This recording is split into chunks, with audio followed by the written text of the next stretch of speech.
Donc, bienvenue à ce webinaire international sur la gestion des projets, donc organisé par Novatech au Niger et le cabinet VETIM, donc Vetunisian Establishment for Agile Management. Donc, ce webinaire dont l'objectif est vraiment de vous présenter aujourd'hui l'état de l'art et la modernisation et les enjeux de la gestion des projets en 2022. Donc, nous sommes avec toute l'équipe de VETIM. Donc, je vais laisser la parole au cabinet VETIM pour déjà commencer la présentation. OK, à vous, madame. Merci, Daouda. Donc, je dis le bienvenue à tout le monde. Je souhaite la bienvenue à tout le monde qui nous ont rejoints pour ce webinaire à propos de la gestion de projet, les tendances de la gestion de projet, les tendances tenant compte de la modernisation et tenant compte des enjeux de 2022. Notre agenda est composé des éléments suivants. Nous allons commencer par une introduction générale à propos de l'évolution du management de projet, des critères mondiaux, à propos de la réussite de projet, ainsi qu'un ensemble de statistiques.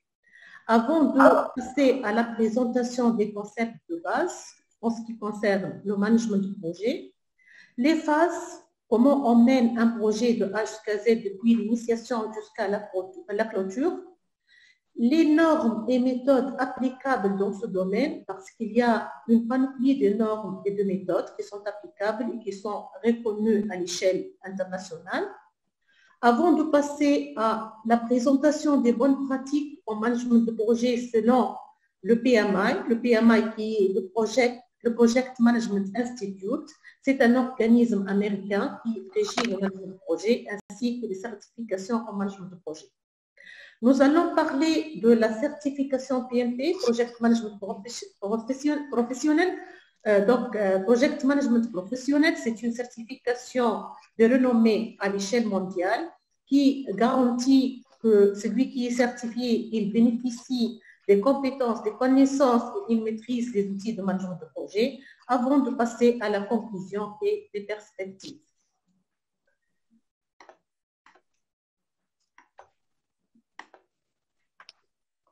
Nous commençons par une introduction générale pour parler du projet comme un moteur de changement. Donc, le projet, c'est un levier du changement. Nous savons tous que les entreprises changent. Celui qui n'avance pas recule. Donc, afin de garantir qu'on avance, on lance des projets de changement. Et nous savons tous que le changement fait peur. Pourtant, le changement nous stimule et nous rend plus forts à condition de l'accepter, l'accompagner et le maîtriser.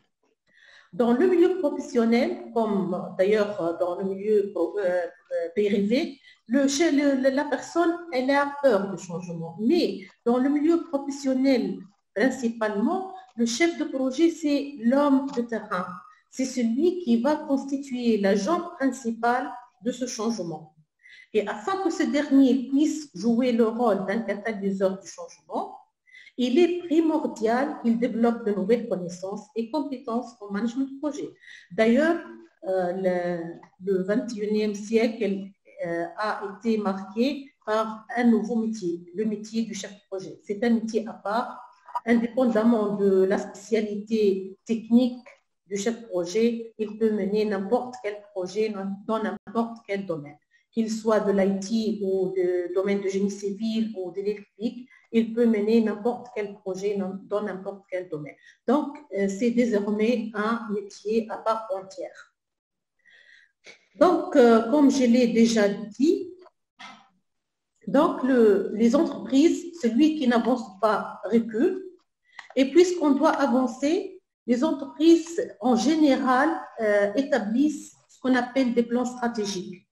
Les plans stratégiques sur 3 ans, 4 ans ou 5 ans, on part d'un état actuel qui correspond à une valeur commerciale X et on vise un état futur. Un état futur qui doit être meilleur que l'état actuel. Cet état futur, il est généralement marqué par une valeur commerciale plus grande que celle de l'état actuel. Cette valeur commerciale, pour l'atteindre et pour atteindre cet état futur, on lance un ensemble de projets sous forme de plan d'action. Le plan d'action de projet, c'est le portefeuille projet de l'entreprise dans lequel on trouve les projets qui sont priorisés selon leur valeur commerciale, selon leur rapport à l'entreprise. Donc, le projet, c'est un moteur du changement. Il va garantir qu'on peut passer à un état futur meilleur que l'état actuel de l'entreprise. Dans ce sens, nous trouvons ce qu'on appelle le portefeuille de l'entreprise, qui est constitué d'un ensemble de portefeuilles qui visent l'atteinte d'un objectif stratégique, par exemple l'amélioration de la satisfaction client, la diversification des activités, l'augmentation du chiffre d'affaires et autres objectifs stratégiques. Chaque objectif stratégique, il sera réalisé à l'aide d'un portefeuille. Le portefeuille, il peut contenir des programmes, des projets. Le programme, c'est un ensemble de projets apparentés, interliés, qui permettent d'atteindre ensemble, une fois réalisés, d'atteindre des bénéfices attendus. Le programme, il est constitué d'un ensemble de projets et on peut trouver aussi des projets autonomes qui sont lancés à part entière, comme la réponse à l'appel d'offres ou bien un projet d'amélioration au niveau de l'entreprise. Et si on veut présenter ici la vision holistique ou bien la vision systémique d'un projet, on voit que le projet n'est pas un singleton qui est lancé par l'entreprise, mais qui appartient à tout un système. Et on doit gérer le projet dans son système et dans une vision globale. Cette vision holistique globale, elle est présentée dans ce chemin. On peut voir ici que chaque entreprise, elle a une haute direction qui définit la stratégie d'amélioration. Cette stratégie, elle est déclinée en un ensemble de portefeuilles projets qui permettent d'atteindre les objectifs. Ces portefeuilles seront réalisés et seront lancés sous forme d'un ensemble de programmes et de projets qui vont permettre d'atteindre des résultats, des bénéfices et de la valeur souhaitée. Une fois le projet ou le programme réalisé, il va fournir des livrables avec des informations sur le soutien et la maintenance.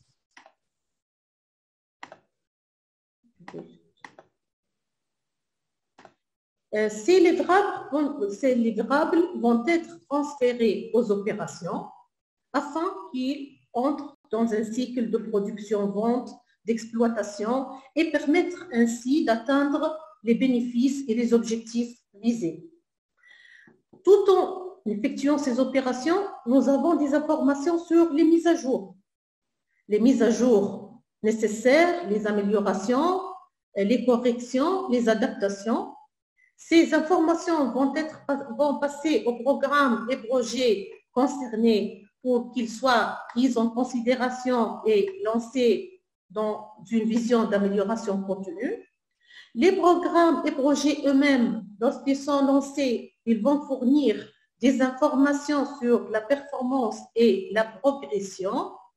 Ces informations vont être transférées au portefeuille afin qu'ils soient consolidés dans ce qu'on appelle le tableau de bord global de l'entreprise.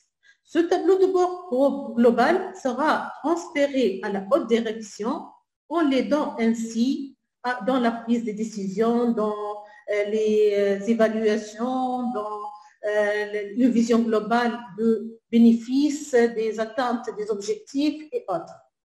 Donc, toute cette vision nous montre que le projet ne peut pas être géré comme un singleton ou un outil à part ou quelque chose d'isolé. Mais on doit gérer le projet dans une vision holistique, dans une vision globale de l'entreprise tout entière.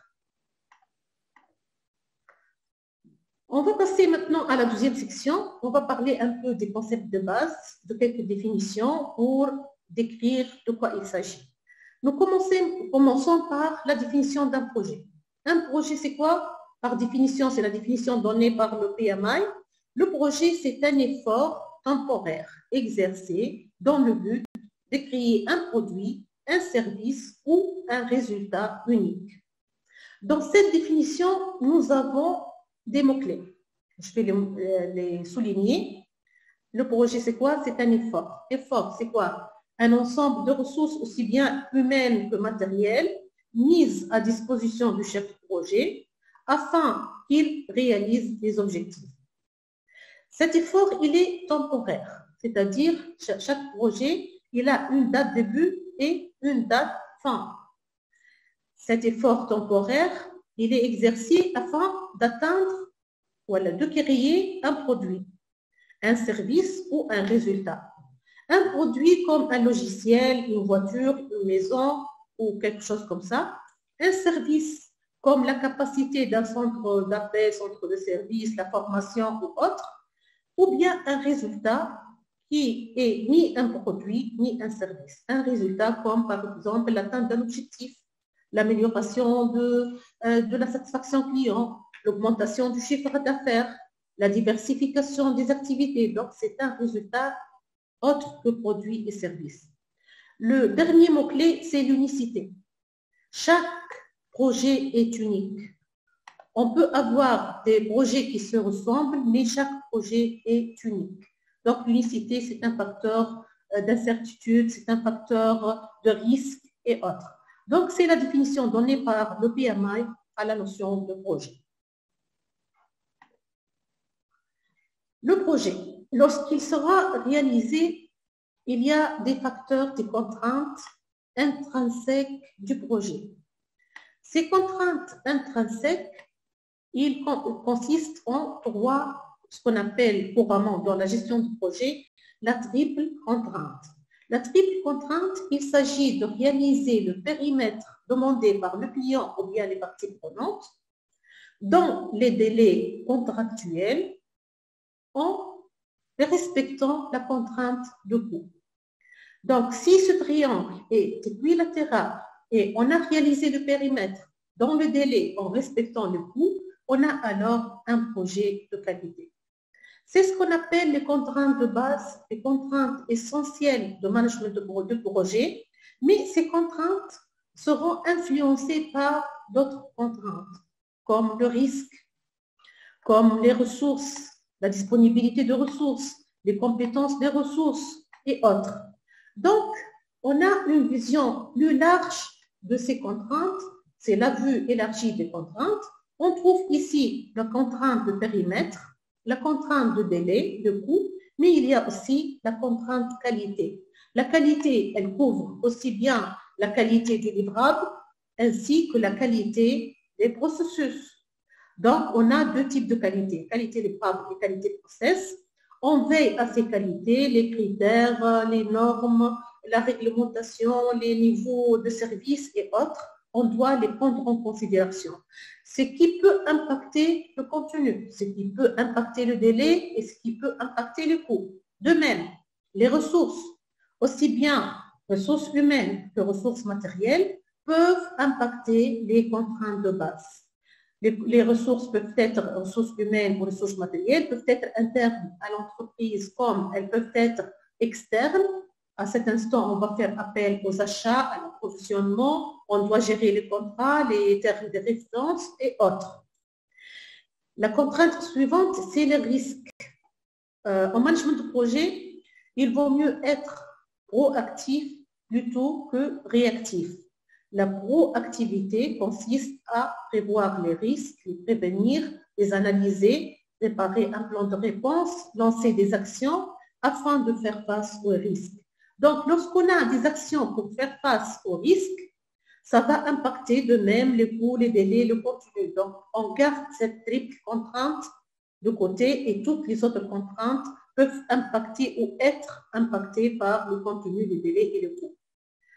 La dernière contrainte, c'est la satisfaction des parties prenantes. Il y a ici deux niveaux, deux autres domaines. Le domaine de la communication, le domaine de la gestion des attentes, le domaine de la gestion des parties prenantes en effectuant des actions pour les engager au mieux avec nous. Donc, un chef de projet doit prendre en considération toutes ces contraintes afin de réussir son projet pour être proactif.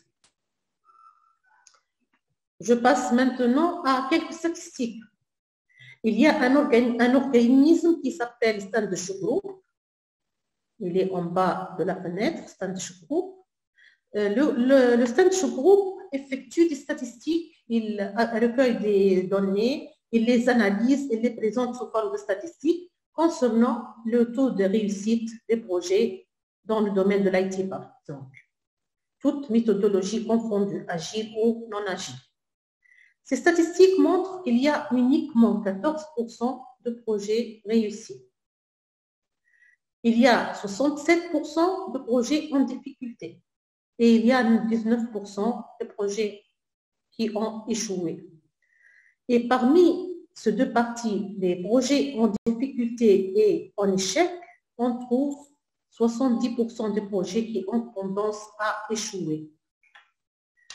Selon le PMI, les trois principales causes de l'échec d'un projet sont un changement dans les priorités de l'entreprise, principalement les priorités stratégiques. On a un projet qui a été considéré comme une priorité stratégique. Par la suite, la direction générale a changé. On peut voir des changements au niveau des priorités. Il y a beaucoup de projets, malgré qu'ils sont sur la bonne voie, et ils seront abandonnés car ils ne sont plus prioritaires stratégiquement. Il y a un changement dans les objectifs de projet, que ce soit de la part du client ou bien de celui du chef de projet, de l'équipe, de la direction ou autre. Lorsqu'on change les objectifs, donc tout peut être changé. Donc, et 35% dû à une collecte erronée des exigences. Les exigences, aussi bien au niveau de l'expression des exigences au niveau de cahier de charge, qu'au niveau d'analyse des besoins par le chef de projet. Donc, on voit ici à peu près les facteurs d'échec et les causes de ces échecs. Si on veut être un peu positif, passons aux statistiques des réussites de projet. Les entreprises qui investissent dans des méthodes de gestion de projet éprouvées perdent 28 fois moins d'argent. Donc, on remarque ici que les méthodes de gestion de projet favorisent l'économie due au gaspillage et aux échecs de projet. Seulement 58% des entreprises comprennent pleinement la valeur de la gestion de projet. Parmi ces entreprises qui comprennent la valeur de la gestion de projet, il y a 68% des entreprises déclarent faire appel à des chefs de projet extérieurs. 69% des projets réalisés ont atteint des objectifs initiaux et la portée commerciale visée avec succès. Donc, on voit l'importance de l'application des méthodes de gestion de projet, ce qui permet d'atteindre ces chiffres de réussite. Et 15% seulement ont été considérés comme des échecs.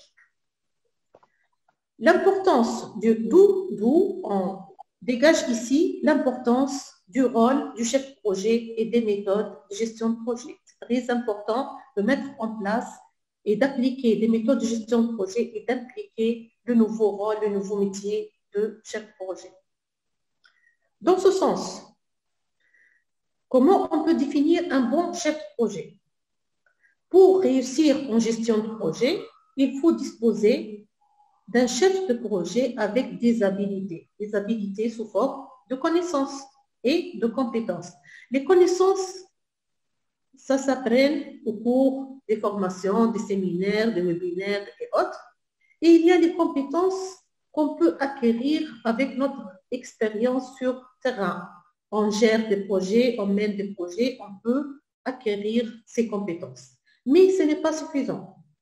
Comme tout métier industriel, on doit disposer d'une boîte à outils. Donc, pour que le chef de projet réussisse, il doit disposer des moyens, des outils appropriés qui permettent de mener à terme un mandat à l'intérieur des objectifs et des moyens fixés. Où allons-nous trouver ces connaissances? Les compétences, on est d'accord, ça s'acquiert par l'expérience, mais les connaissances, les moyens, les outils, on peut les trouver dans les normes, les standards. On va parler de ça tout à l'heure. D'après le PMI, Project Management Institute, il a créé ce qu'on appelle le PMI Talent Triangle. c'est un triangle de compétences du chef de projet. Pour être un chef de projet réussi, il ne suffit pas d'avoir des connaissances en technique de management de projet. C'est la nouvelle tendance. Ce triangle, il a apparu en 2016. Il est d'actualité maintenant et même l'examen PMP, il est réparti selon ces trois axes de ce triangle. Donc, pour être un bon chef de projet, nous devons maîtriser les techniques de management de projet, les process, les techniques, les outils, les bonnes pratiques qui existent dans les guides de management de projet, mais ce n'est pas suffisant. Il faut être un leader. Il faut appliquer les techniques de leadership. Le leadership, il contient l'accompagnement, la négociation, la communication, beaucoup d'autres facteurs, le fait de guider les gens, le fait de créer de nouveaux leads et autres. Donc, c'est un domaine très riche et très important qui va favoriser la réussite de projet. D'autre part, le chef de projet doit avoir des connaissances et des compétences en management stratégique et management business. Strategic and business management, c'est la gestion stratégique et métier de l'entreprise. Pourquoi? Pour réussir son projet, il doit savoir l'emplacement de son projet par rapport à la stratégie. Quelle est la priorité? Qu'est-ce qu'on attend du projet? L'entreprise, qu'est-ce qu'elle va gagner si on réussit ce projet? Et on doit avoir des connaissances en business management, c'est-à-dire comment élaborer le cas d'affaires, l'étude économique, comment justifier le projet, qu'est-ce qu'on attend, quel est le retour sur investissement attendu et autres. Donc, il doit avoir ces trois types de compétences et de connaissances pour qu'il puisse réussir son projet. Donc, le management de projet, les techniques de management de projet, on va parler de management de projet en général ou bien la gestion de projet en général. Le management de projet, par définition, c'est l'application de connaissances, de compétences, d'outils et de techniques aux activités de management de projet ou bien les activités du projet afin de respecter les exigences. Donc, il y a des mots-clés ici. Un bon chef de projet, il doit avoir les connaissances, la boîte à outils, les compétences sur terrain, l'expérience, l'outil technique pour l'aider à réaliser son travail. Il va appliquer tout ceci à quoi? Aux activités du projet, afin de quoi? De respecter les exigences. Les exigences de qui? Des parties prenantes et principalement du client. Donc, le management de projet consiste à guider le travail du projet afin d'obtenir les résultats attendus en s'appuyant sur un large éventail d'approches. Les approches, il y en a beaucoup. Les trois grandes familles, prédictif, c'est-à-dire l'approche classique, en cascade. On a des phases en cascade. On réalise la première phase, la spécification. On passe à la conception. On passe au développement, au test et on termine le projet. C'est le prédictif, c'est-à-dire on peut prévoir tout. On a la maîtrise du domaine métier, on a la maîtrise de la technologie. Il n'y a pas d'inconnu, il n'y a pas d'imprévu. Pour les autres types de projets dont le périmètre n'est pas assez clair, on doit travailler avec des approches adaptatives, c'est-à-dire gérées par le changement. Ce sont ce qu'on appelle les approches agiles. Et entre les deux, on trouve les approches hybrides, qui consistent en une combinaison de deux approches. Donc, il va s'appuyer sur un large éventail d'approches tenant compte du contexte spécifique du projet. Chaque projet a son propre contexte. Chaque projet, il a le contexte dans lequel il est créé, l'entreprise, il y a un contexte du pays, il y a un contexte mondial, il y a un contexte technologique, un contexte d'un domaine métier et autres. Donc, on doit s'adapter au contexte. On doit adapter ces outils techniques au contexte propre et spécifique au projet.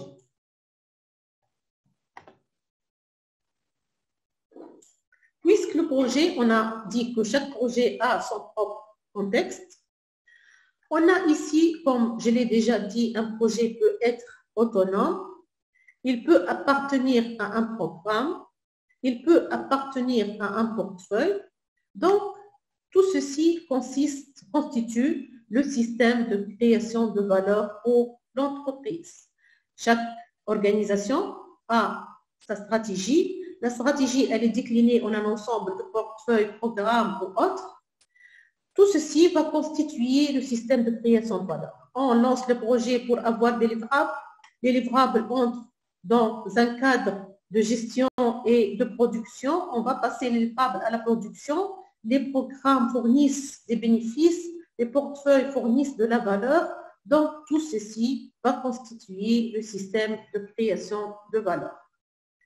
Mais ce système de création de valeur, il est impacté par quoi? Par l'environnement intérieur de l'organisation elle-même, en termes de culture, en termes de disponibilité de ressources, en termes de moyens, d'infrastructures, de devises et autres. Tout ceci est impacté de même par l'environnement extérieur du pays, l'environnement mondial ou autre. L'inflation, le taux de change,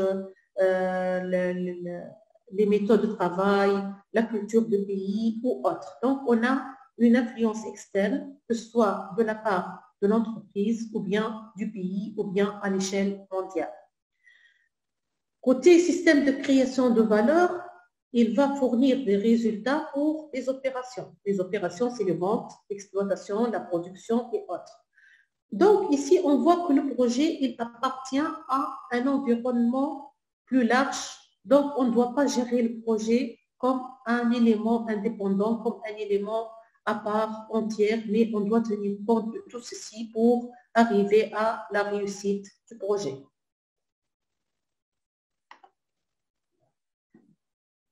Les facteurs. Comme je l'ai déjà dit, les facteurs environnementaux ou bien l'environnement du projet peut constituer en plusieurs contraintes exogènes au chef de projet qu'il doit prendre en considération afin qu'il puisse réussir son projet, tels que le climat politique, le niveau hiérarchique de l'entreprise, la structure organisationnelle, les normes gouvernementales, les normes ou bien la réglementation, les lois, les ressources humaines existantes en termes de compétences, connaissances et type de contrat. Les outils de gestion de projet qu'on utilise, est-ce qu'on travaille avec un simple tableur ou bien on a un système sophistiqué, mode serveur qui est partagé, dans lequel on peut partager les connaissances, les outils et autres. Les conditions de marché, la culture du pays et de l'entreprise, les infrastructures existantes en termes d'installation, de biens d'équipement ou autres, le système de gestion du personnel. Est-ce qu'on peut demander des formations pour l'équipe, les récompenses, les heures supplémentaires, est-ce qu'elles sont payées ou non? Le suivi de travail, comment il s'effectue?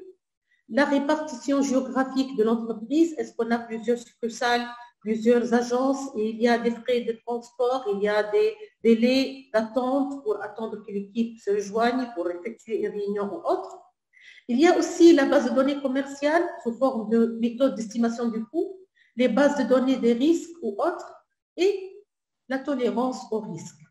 La tolérance au risque, combien on peut accepter de risque. Par exemple, combien on peut accepter de coupure d'électricité, combien on peut accepter le risque de dépassement des délais. Tout ceci constitue des facteurs environnementaux qu'on doit prendre en considération afin de garantir la réussite du projet.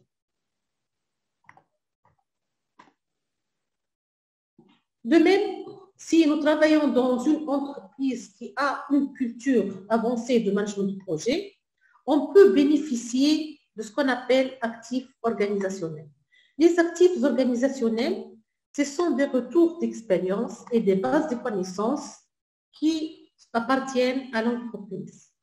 De cette manière, si on dispose d'un ensemble de données, chaque chef de projet, il rassemble les documents, il rassemble les leçons apprises autour du projet, il va les transférer à une structure qui se chargera de la mise à disposition de ce retour d'expérience aux autres chefs de projet. On peut à cet instant bénéficier d'une rapidité dans l'exécution de projet, on va bénéficier d'un retour d'expérience, d'un échange et ce retour d'expérience peut être très bénéfique pour les chefs de projet.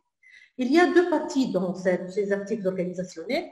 Je l'appelle toujours, c'est un capital informationnel de l'entreprise qui consiste en une base de connaissances sous forme de retour d'expérience, des données financières, des fichiers projets, les managements de configuration, les données historiques et les sans apprises, et d'une base qui est constituée par des procédures qu'on a déjà élaborées dans des projets antérieurs.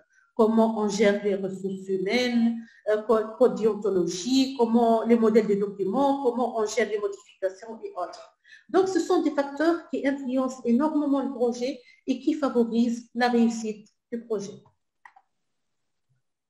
Passons maintenant à la quatrième partie qui consiste à présenter les principales normes et méthodes internationales dans le domaine de gestion de projet. Nous n'allons pas entrer dans le détail.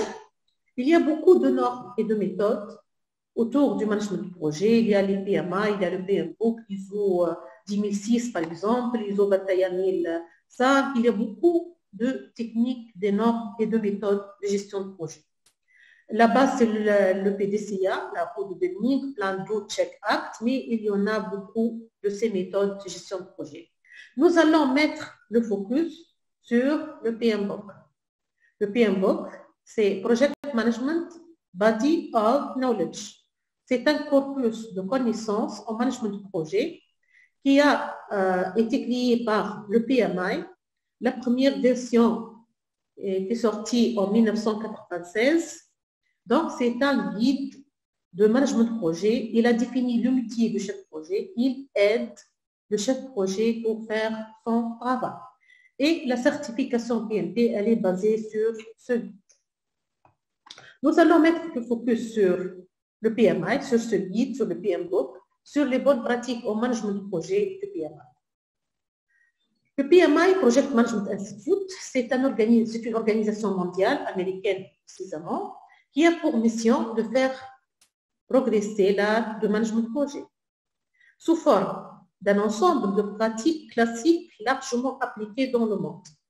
D'après le retour d'expérience des experts qui constituent les comités de rédaction, il consiste en un ensemble de pratiques novatrices en émergence. Il suit toujours les nouvelles tendances, qu'est-ce qu'il y a dans le domaine de management de projet, les domaines industriels et autres.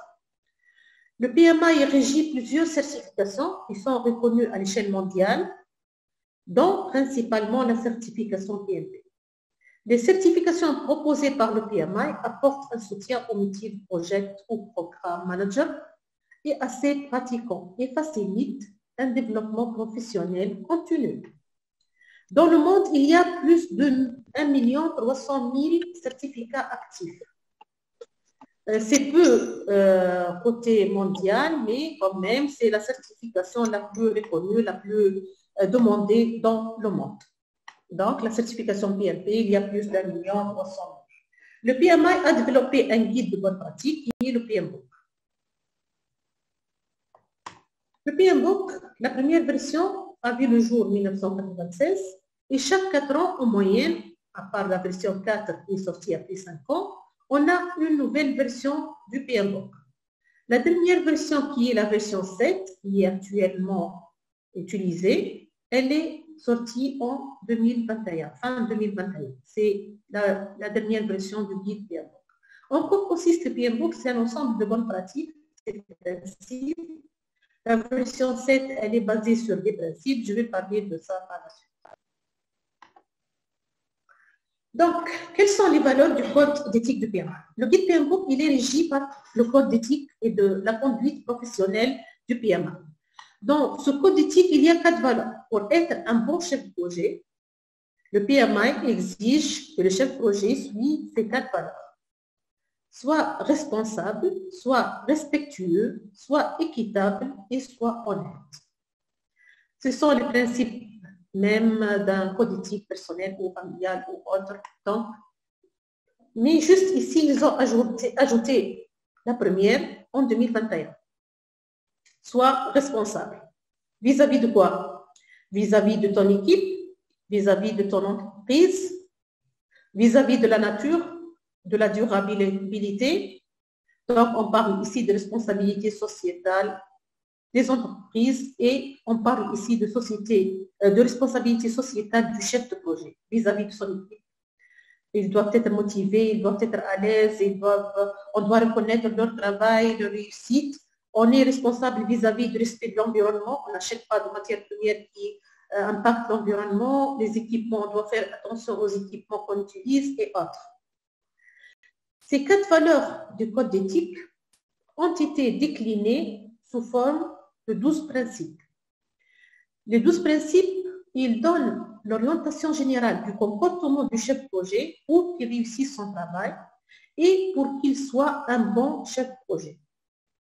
Pour réussir dans le travail du chef de projet, nous devons respecter ces 12 principes qui consistent en être un chef diligent, stewardship.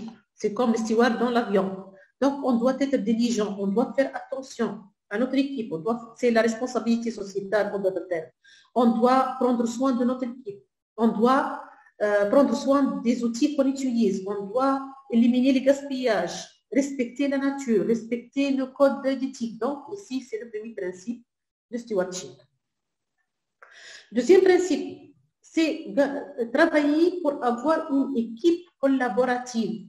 La collaboration, les Japonais, elle est tirée des Japonais. Les Japonais disent que l'ensemble est meilleur de la somme des parties. Donc, l'ensemble est meilleur que la somme des parties. Si on collabore ensemble pour gagner, pour réussir notre projet, c'est meilleur que chacun d'entre nous, il va travailler à part et on va rassembler les résultats de notre travail. Donc, un principe dans la réussite de projet, c'est de garantir une équipe collaborative. Et c'est aussi inspiré des sports collectifs. Dans le foot, le hand, le basket, le rugby principalement, on gagne une coupe, c'est toute l'équipe qui gagne la coupe. Il n'y a pas de médaille ou bien de prix particulier. Donc, si l'équipe gagne, on va gagner ensemble. Donc, même si on a quelqu'un qui n'est pas très performant, on va essayer de le faire évoluer pour qu'il réussisse avec nous et on va réussir ensemble. Donc, c'est un principe de base. Troisième principe, c'est les stakeholders, c'est-à-dire les parties prenantes. Et on doit engager et impliquer les parties prenantes avec nous dans le projet afin qu'ils vont nous aider pour réussir dans notre projet.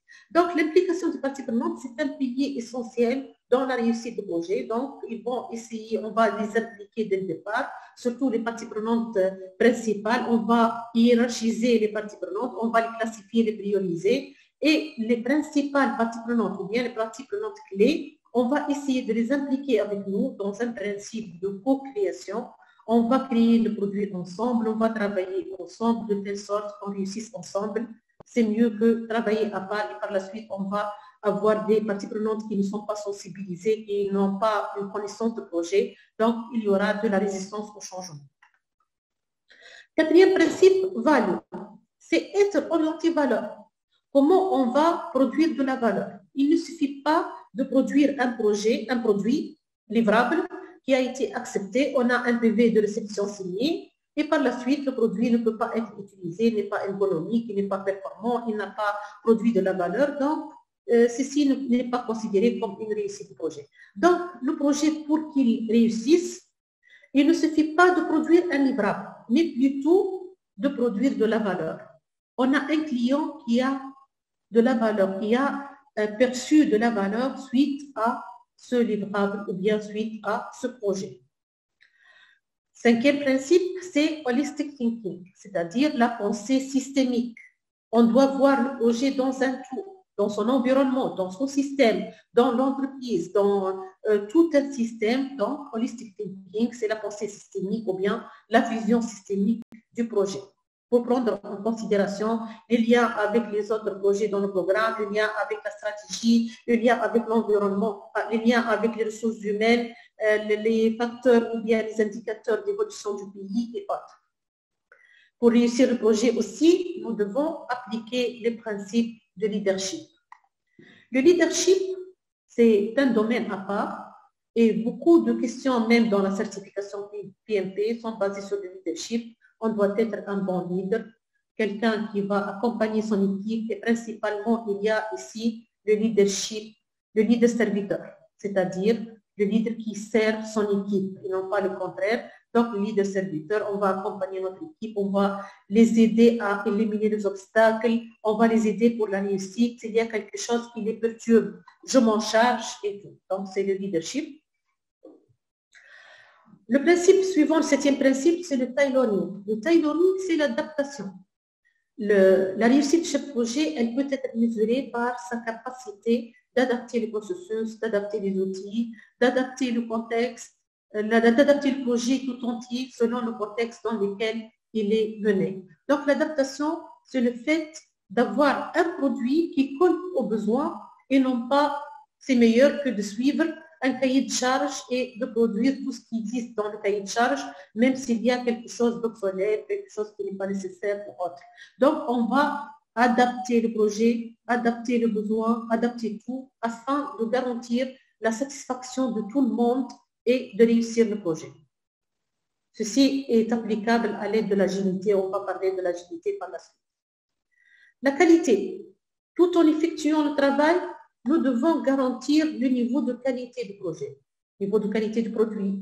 La qualité du projet, elle se décline sous forme d'indicateurs de réduction de gaspillage, de performance au niveau de la réalisation des tâches, d'élimination de tout ce qui est process inutile, d'arriver à un produit adéquat, de monter en compétences et autres. Il y a un autre type de qualité, c'est la qualité du produit, selon le respect des critères de qualité définis par les parties prenantes, par les normes, par les exigences environnementales ou autres. La complexité. Le principe, il s'appelle complexité, mais l'idée derrière ce principe, c'est quoi? C'est naviguer dans la complexité, ou bien se frayer un chemin dans la complexité. C'est-à-dire que même si on est face à de la complexité, on ne doit pas s'arrêter. Donc, moi, comme chef de projet, je rencontre un problème, je rencontre une complexité. Par exemple, je n'ai pas suffisamment de ressources pour mener mon projet. Ce n'est pas une raison pour laquelle je ne dois pas réussir. Mais au contraire, je peux trouver des pistes d'amélioration. Je peux créer des opportunités. Je n'ai pas suffisamment de ressources, je peux optimiser. Je peux avoir des idées créatives pour réaliser le projet avec un coût moindre. Donc, je peux transformer même la complexité en opportunité. Il y a ici des domaines du cas et autres qui vont favoriser ce travail. Le principe, le 10e principe, c'est l'opportunité épresse. C'est-à-dire trouver un équilibre et optimiser la gestion des risques de telle sorte que le risque peut être en même temps une opportunité comme il peut être une menace. Le risque, par définition, dans le management de projet, c'est un événement incertain qui peut apparaître et lorsqu'il apparaît, il va impacter le projet positivement ou négativement. C'est-à-dire, ce qui impacte le projet négativement, c'est une menace, et ce qui impacte le projet positivement, il peut être vu comme opportunité. Et moi, comme chef de projet, je dois augmenter les opportunités et réduire les menaces. C'est-à-dire, si j'ai une menace, par exemple, d'évolution du taux de change, et j'ai de la matière première que je vais acheter de l'extérieur. Donc, ici, j'ai des pertes, j'ai des menaces que je vais faire de pertes parce que le coût de la matière première va augmenter suite à l'augmentation du taux de change.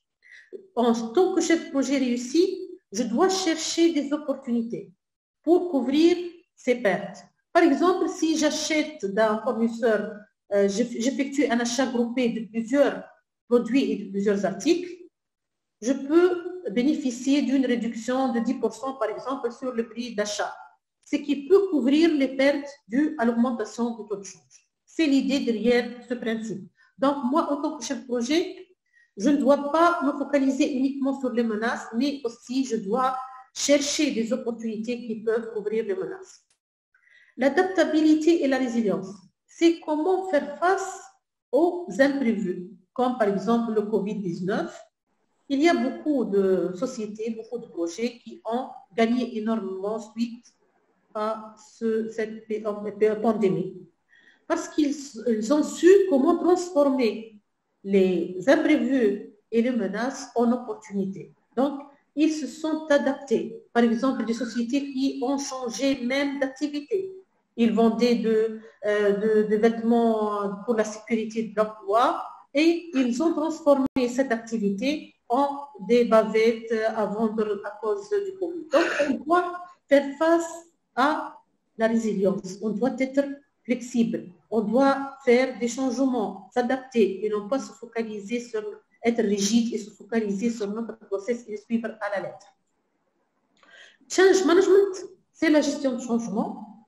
Auparavant, ce n'était pas prévu dans le PM Book, la version 6 et autres, mais dans la version 7, ils ont ajouté ces principes, c'est-à-dire la conduite de changement. Comment faire face à la résistance au changement.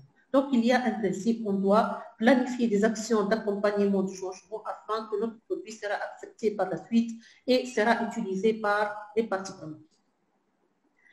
Ces 12 principes, donc, ils vont guider le comportement de chaque projet. Ils vont guider le comportement de chaque projet pour qu'il réussisse dans son travail.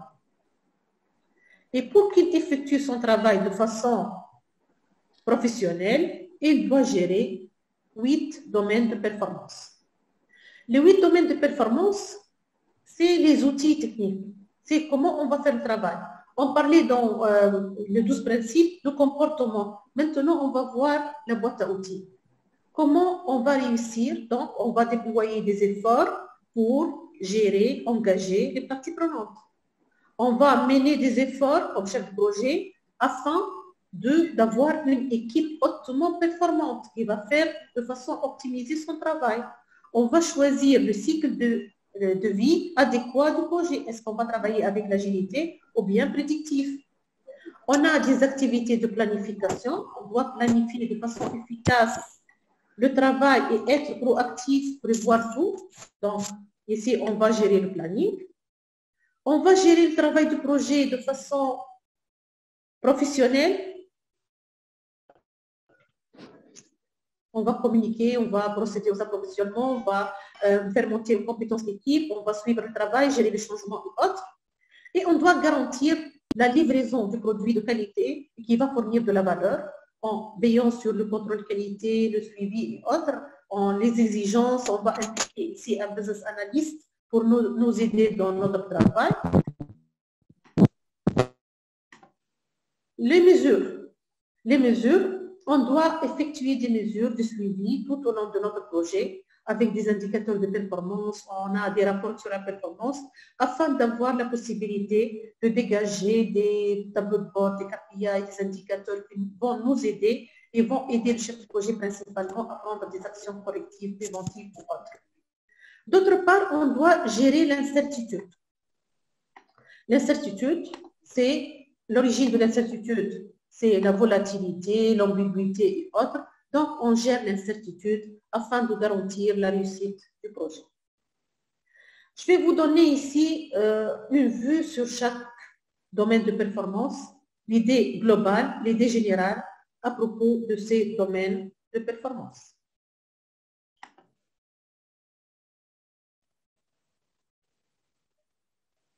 Il y a un petit problème dans l'arrière-plan. Je vais essayer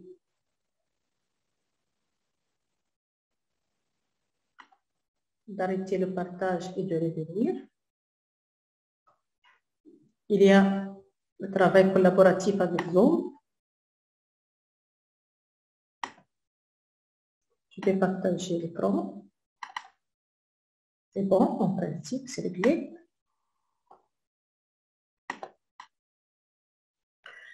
Donc, je vais attaquer chaque domaine à part. Donc, chaque domaine, vous donner une vue rapide sur ce domaine et le contenu de ce domaine.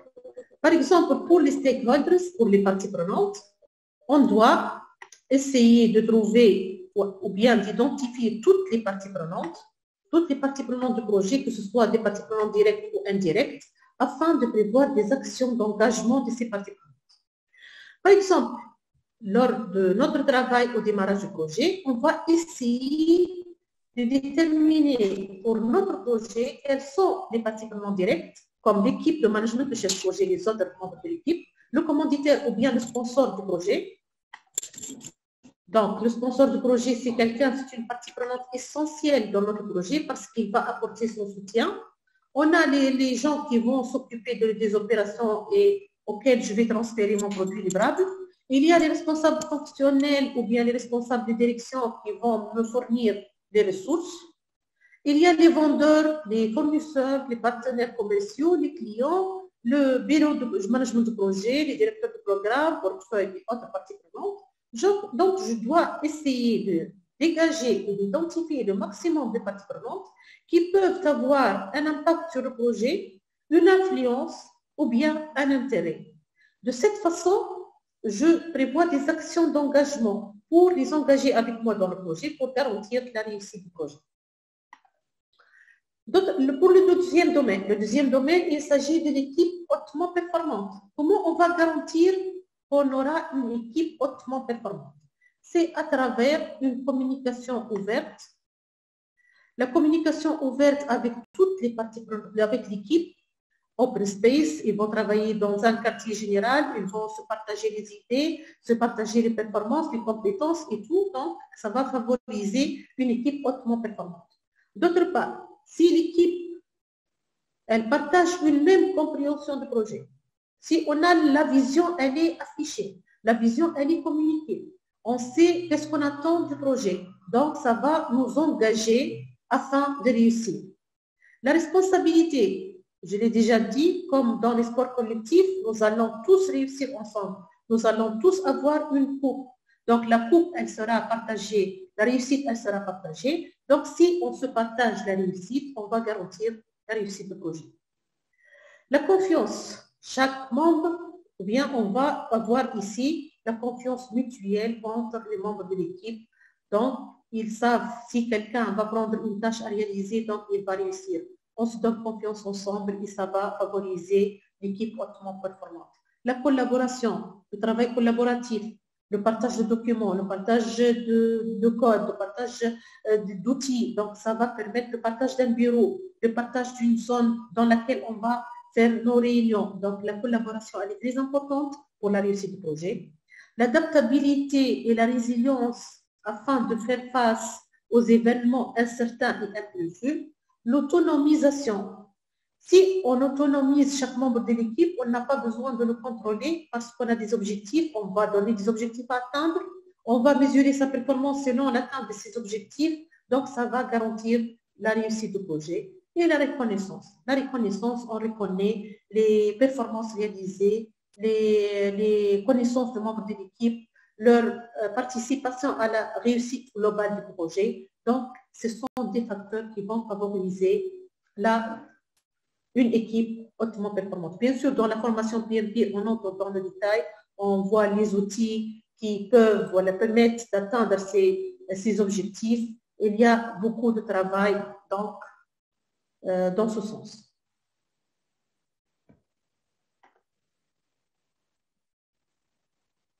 Concernant le troisième domaine de performance, il s'agit du choix du bon cycle de vie à appliquer pour le projet.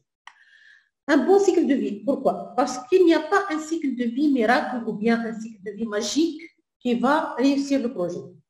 Il y a beaucoup de cycles de vie. Il y a le cycle de vie adaptatif, il y a le prédictif, il y a l'hybride. On ne va pas entrer dans ce détail parce que ça nécessite un cours à part entière, mais je vais parler un peu quels sont les facteurs qui nous permettent de choisir le bon cycle de vie pour notre projet particulier. Il y a un monsieur qui s'appelle Stacy qui a réalisé ce modèle pour nous aider à choisir le bon cycle de vie. Il travaille sur deux axes. L'axe des abscisses, il s'agit ici de l'axe technique, c'est-à-dire le degré de maîtrise de la technologie par l'équipe de projet. Est-ce que la technologie est maîtrisée? Est-ce que c'est une nouvelle technologie? Est-ce qu'il y a une incertitude côté technologique? L'autre axe, c'est l'axe des exigences. Est-ce que le domaine métier, le domaine dans lequel on travaille ou bien dans lequel on gère notre projet est maîtrisé? C'est-à-dire, est-ce qu'on connaît le domaine métier? Est-ce qu'on a réalisé des projets dans ce même domaine? ou bien on a une forte incertitude dans ce domaine. C'est la première fois qu'on va travailler dans ce domaine. Donc, si on a une maîtrise de l'axe exigence et une maîtrise de l'axe technique, ce n'est pas la peine de travailler avec l'agilité. Plutôt, on va travailler avec des approches linéaires, des approches cascades. On réalise la spécification, on passe la conception, on passe au développement et on teste par la suite. Sinon, s'il y a une incertitude côté axe exigence ou bien côté axe technique, alors le projet est considéré comme complexe. Et à cet instant, l'agilité est conseillée. Donc, on doit utiliser une approche adaptative. Elle est concluante ici. Ici, il y a une forte incertitude, très forte incertitude, côté exigence et côté technique, alors on peut considérer que le projet est chaotique. Donc, soit on abandonne le projet, soit on accepte des résultats perfectibles qui peuvent être améliorés. C'est l'exemple de recherche, des projets de recherche, l'exemple de création de médicaments ou autres. Pour maintenant le quatrième, plutôt je vais entrer un peu plus dans les détails des modèles de cycle de vie. Je vais parler un peu, vous donner un aperçu sur les modèles prédictifs ou cascades. Le modèle prédictif, on a les phases de gestion de projet, initiation, on définit le projet dans les grandes lignes, on crée la charte, on planifie le projet, on élabore la feuille de route, on passe à l'exécution, on affecte l'équipe, elle va réaliser le travail. En parallèle avec l'exécution, on va suivre et effectuer du contrôle pour vérifier l'état de santé de notre projet et faire des projections dans le futur. Et à la fin, on clôture le projet. Ce sont les 5 phases de management de projet dans le système prédictif. En parallèle à ce système, à ce cycle de vie de management de projet, on trouve le cycle de vie technique, c'est-à-dire l'équipe de projet, qu'est-ce qu'elle va réaliser. La partie en haut, c'est le rôle du chef de projet. La partie en bas, c'est l'équipe. L'équipe, lors de la planification, ils vont définir les exigences, spécifier le besoin, faire l'analyse, concevoir, mettre en œuvre et valider, tester par la suite. Donc, on a 2 cycles de vie qui seront menés en parallèle. Le cycle de vie de management de projet, le rôle de l'équipe de management, et le cycle de vie technique, c'est le rôle de l'équipe technique. Pour l'agilité, c'est un principe, c'est un cours à part.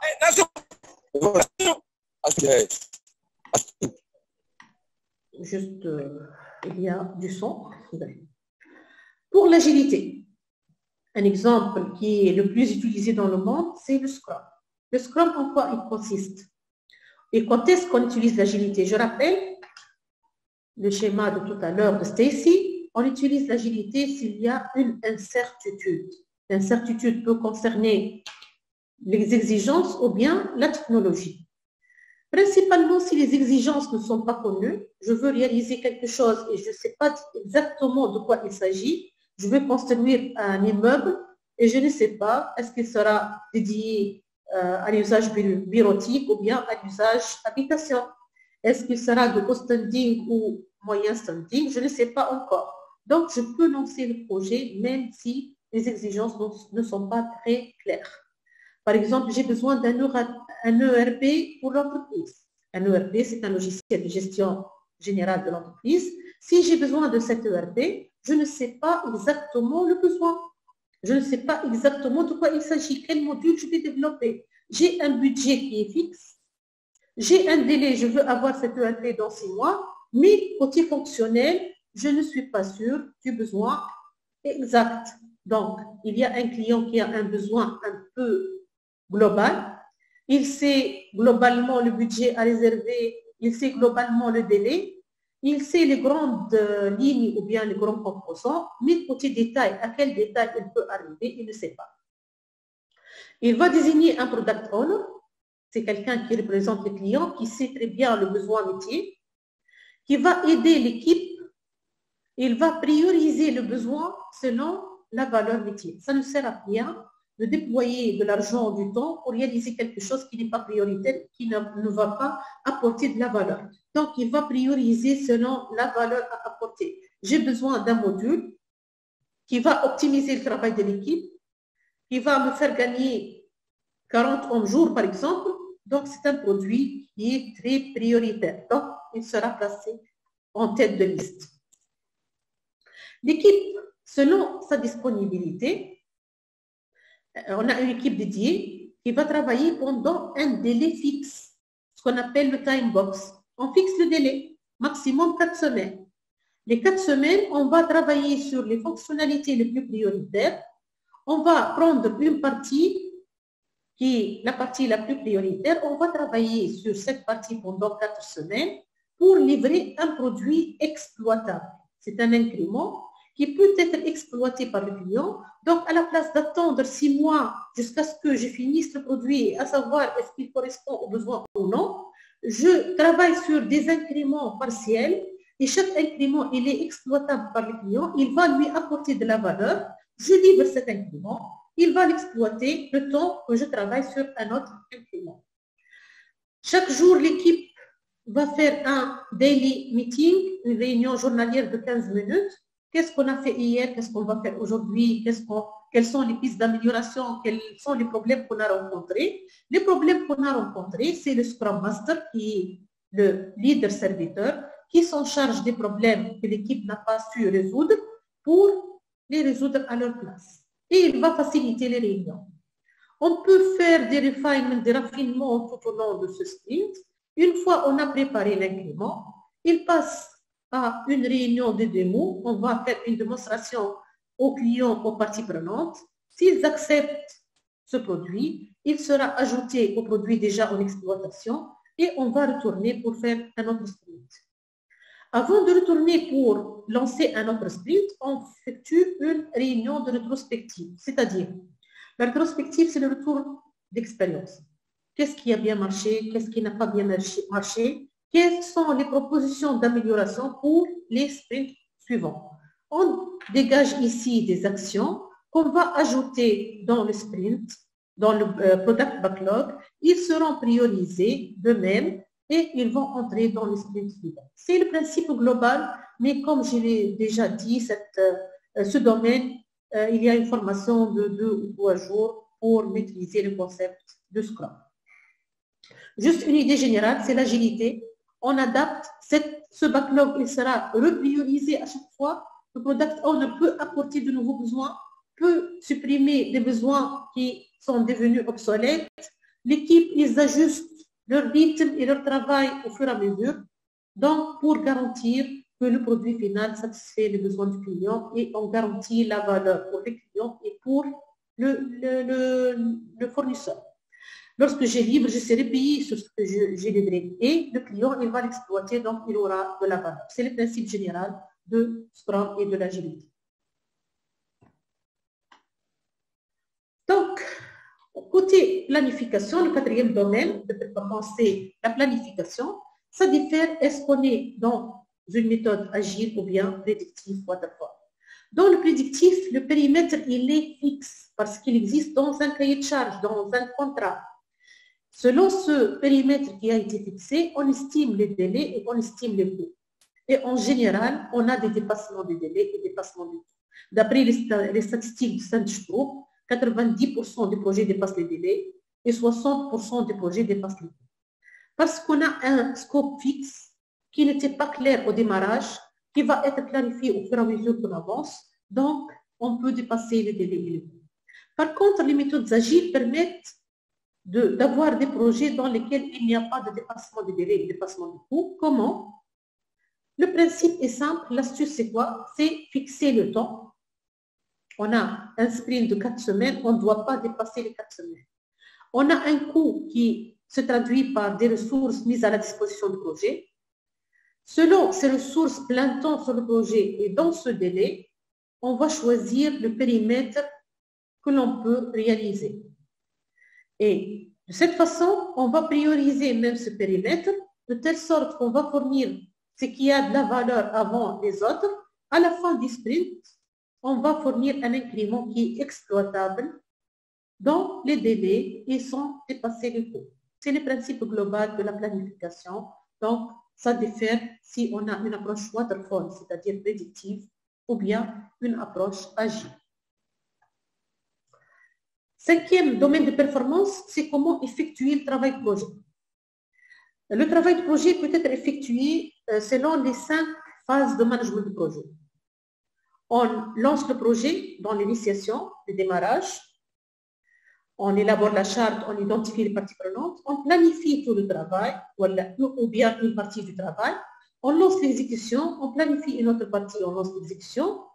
Tout en effectuant l'exécution, nous allons maîtriser et contrôler.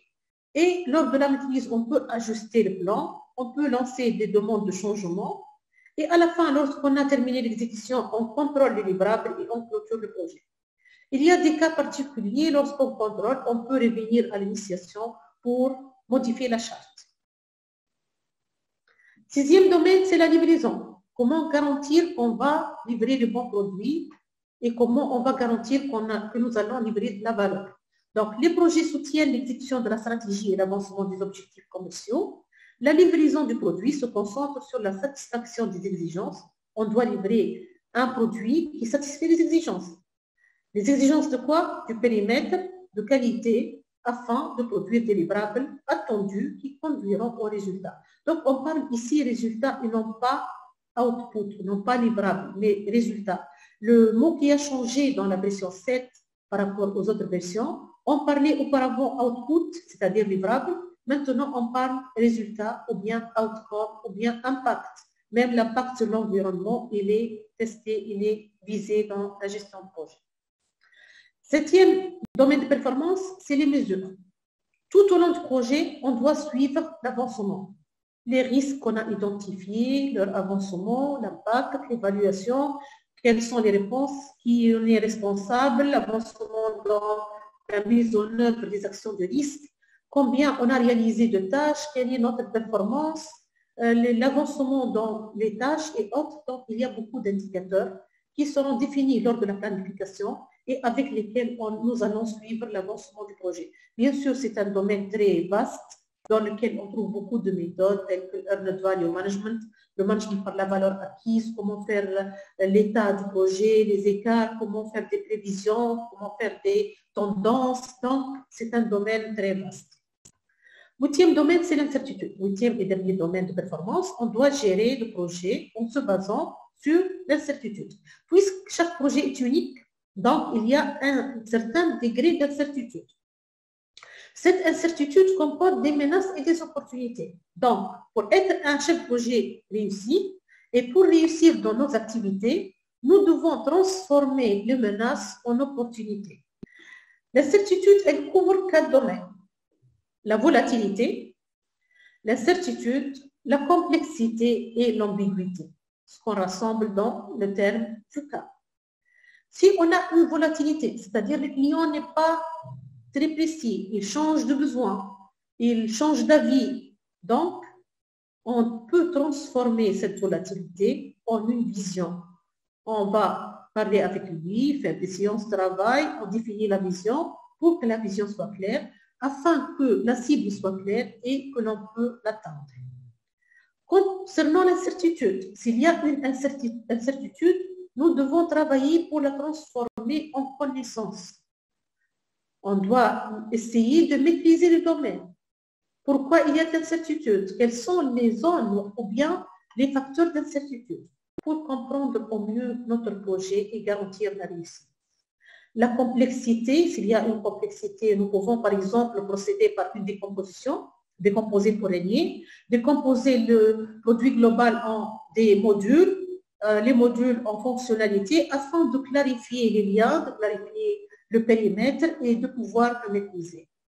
Côté ambiguïté, s'il y a une ambiguïté, nous devons procéder par l'agilité afin de maîtriser cette ambiguïté et clarifier petit à petit. On va chaque fois se focaliser sur un ensemble de fonctionnalités particulières afin de clarifier cette ambiguïté.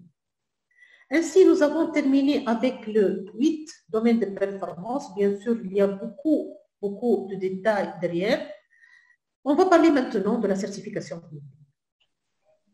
Sachant que la certification PMP, je l'ai déjà dit au départ, il y a 1 300 000 personnes à peu près certifiées dans le monde. Nous fournissons la formation sur la préparation à la certification PMP au sein de notre cabinet de team. Je ne me suis pas présentée au départ, je suis en même temps CEO de la société de team et en même temps formatrice PMP, formatrice RMP, ACP, beaucoup de domaines de certification, que ce soit PMI, Scrum.org ou bien IBIA ou autre. Donc la certification PMP, c'est parmi les certifications les plus prestigieuses dans le monde. Elle est une certification qui est un peu difficile, oui. Elle coûte un peu cher, oui. Mais une fois nous sommes certifiés PMP, nous allons appartenir à une communauté prestigieuse, à une communauté de professionnels. Il n'y en a pas beaucoup dans le monde, donc nous allons faire partie de l'élite des certifiés PMP. Cette certification, elle nécessite 35 heures de formation et il faut justifier 36 mois d'expérience dans le management de projet au minimum pour pouvoir passer cette certification. Et cette certification, elle demande un peu de travail, mais c'est une certification de qualité, elle est reconnue à l'échelle mondiale. Je vais vous parler de quelques statistiques aussi par la suite. Donc, avant de parler de statistiques, pourquoi on cherche à devenir certifié PMP? Qu'est-ce que nous aurons en contrepartie? Donc, la certification PMP, elle permet l'amélioration des compétences. Les certifiés PMP sont plus efficaces dans l'exécution de leur projet. Donc, si on est certifié PMP, le recruteur ou bien celui avec lequel on va travailler, il a une garantie que je dispose des compétences, des connaissances et du bon sens, ce qui permet de réussir le projet. Donc, la réussite du projet, elle est garantie avec un certifié PMP.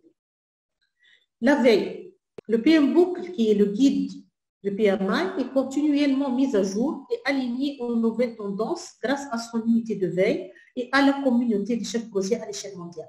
Donc, on est toujours à jour. On sait toujours les tendances. Qu'est-ce qu'il y a de nouveau dans ce domaine? On peut être en veille, on peut être toujours à niveau. La certification PMP donne la reconnaissance formelle qu'on a une capacité professionnelle de gérer les projets complexes et de réussir le projet. C'est une reconnaissance de compétences. L'innovation, la lecture des documents, les documents recommandés par le PMI garantit l'apprentissage de nouvelles techniques et l'excellence dans la gestion de projet. L'employabilité, les professionnels certifiés PMP ont un avantage sur les professionnels non certifiés lors de leur embauche, que ce soit dans les sociétés de renommée, que ce soit au niveau des bailleurs de fonds, les sociétés multinationales ou autres. Donc, ça garantit l'employabilité. Ça donne de la valeur. Donc, la certification PMP est un titre reconnu qui peut aider l'entreprise à gagner de nouveaux projets, surtout si vous êtes dans le conseil aux entreprises. Surtout avec la tendance maintenant, les appels d'offres, ils exigent un chef de projet certifié. Donc, ça permet à l'entreprise de gagner beaucoup de marchés si on dispose d'un personnel qui est certifié PMP. Ça crée un réseau. Il y a un network à l'échelle mondiale des certifiés PMP. Il y a le PMI Chapter au niveau des pays. Donc, j'ai une connaissance qu'au niveau du Niger, il y a le PMI Niger Chapter. En Tunisie, il y a le PMI Tunisia Chapter. Et j'étais membre dans le conseil d'administration du PMI Tunisia Chapter. J'étais vice-président chargé du volontariat et de l'outreach. J'animais beaucoup de afterwork, de webinaires pour le compte du PMI Tunisia Chapter. Et nous pouvons, s'il y en a parmi les présents des représentants de Niger Chapter, PMI Niger Chapter, nous pouvons collaborer ensemble pour animer des sessions de travail ciblées, pour animer des afterwork, des webinaires ou autres. Donc, le réseau, les forums et les chapitres PMI vous offriront des possibilités de réseautage avec d'autres professionnels de PMP et aspirants PMP. Après avoir la certification PMP, vous pouvez passer à d'autres échelles, d'autres certifications. le PMI, il a beaucoup de certifications comme programme manager, comme le risk manager, le schedule management, l'ACP, l'agile. Donc, il y a beaucoup de certifications de renommée au niveau du PMI. Donc, une fois on a le PMI, c'est le premier niveau dans un pilier de certification et d'amélioration de compétences. Les statistiques données par le PMI, d'après l'enquête qui a été menée en 2018 sur les salaires, les professionnels de la gestion de projet qui possèdent une certification PMP gagnent 23% de plus que ceux qui n'en possèdent pas. D'ici 2027, d'après le PMI, il y aura 2,2 millions de nouveaux postes dans la gestion de projet qui devront être pourvus chaque année dans 11 pays. La Chine, l'Inde, les États-Unis, Brésil, Japon, Royaume-Uni, l'Allemagne, Australie, Canada, Arabie Saoudite, Émirats arabes et autres. Donc, il y a de la demande sur ceux qui sont certifiés PMP et ça permet d'améliorer les compétences et j'en connais beaucoup qui ont même changé de domaine. Ils étaient dans l'automobile, ils sont devenus des chefs de projet dans l'IT et autres grâce à la certification PMP. Et j'en connais ceux qui, même, ils ont doublé de salaire suite à la certification PMP. Comme conclusion, quelles sont les clés de réussite dans le management de projet? Il y a les compétences techniques de l'équipe, c'est 48%. C'est pour cela que la certification est très importante. Il y a le soutien de la direction, le sponsorship. Si on a un top manager, un directeur général, un PDG qui soutient le projet, qui met à disposition du projet des ressources, ça garantit à 41% la réussite du projet. Une bonne communication au sein de l'équipe. Il y a les techniques de communication. Les méthodes agiles, 19%. C'est pour cela qu'il y a une forte demande sur les méthodes agiles, sur l'agilité, sur Scrum, Kanban, Lean Management, XP. Il y a beaucoup de domaines et beaucoup de méthodes dans l'agilité qui permettent de réussir le projet. Le leadership, 17%. D'ailleurs, il y a beaucoup de formations sur le leadership. Les compétences relationnelles, les soft skills efficaces au sein de l'équipe, c'est 12%. Quels sont les apports du cabinet de team? Le cabinet de team, c'est un cabinet, nous avons mené une centaine de séminaires dans le management de projet. Donc, on peut participer à la formation et la montée de compétences des chefs de projet au niveau du Niger, principalement dans les domaines de préparation aux certifications de gestion de projet de PMI, Project Management Professional PMP principalement.